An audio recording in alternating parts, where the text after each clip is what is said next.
Assalomu alaykum. Dilshoda Erkin nasibmi? Ginekolog. Va alaykum assalom. Ha.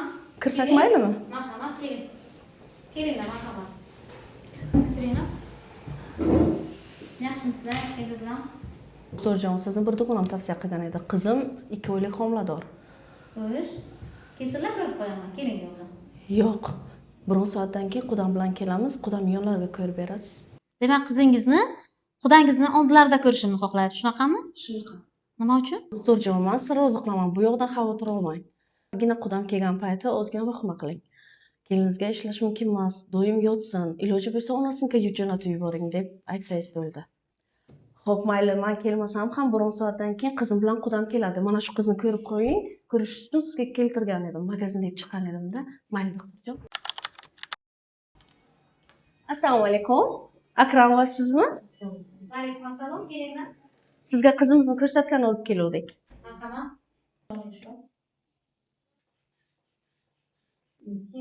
Ko'ryapsizmi? Aha, yaxshi. O'zining xulosalariga ko'ra, homilamiz 8 haftalik, 2 oylik. Homilani yurak urishi o'zida yaxshi ko'rinyapti.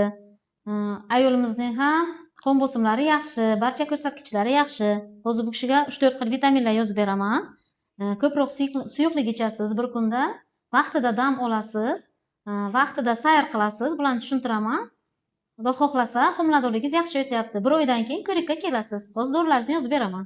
Voy, tamommi? Hammasi shumi? Ha, hammasi shu. Qizimizda homiladorlik fiziologiyani normal kechyapti. Qanaqa kasalxona bu? Qizimda og'riq bor. Qizim faqat yotishi kerak, oyog'ini ko'tarib yotishi kerak. Glavrat qayerda bularni o'zi? Ustsizda arz qilaman.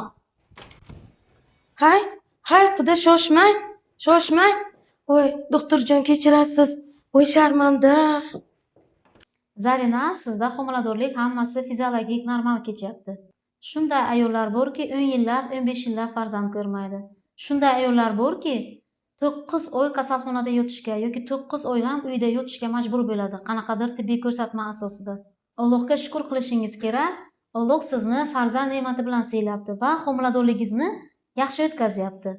Homiladorlik davomida siz qanchalar harakat qilsangiz va kundalik o'zingizning yumushlaringiz bilan shug'ullansangiz, shunda homiladorlik yaxshi kechadi. Ya'ni qoningiz suyulib, homilaga yaxshi kislorod boradi, oziq moddalari boradi. Shuning uchun ham oyog'ini ko'tarib yotib olish homiladorlikda bu homiladorlikka zarar keltiradi.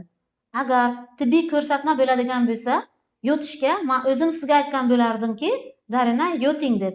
Sizda yotib olishga hech qanaqangi tibbiy ko'rsatma yo'q qizim. Doktor, rahmat sizga. Men hammasini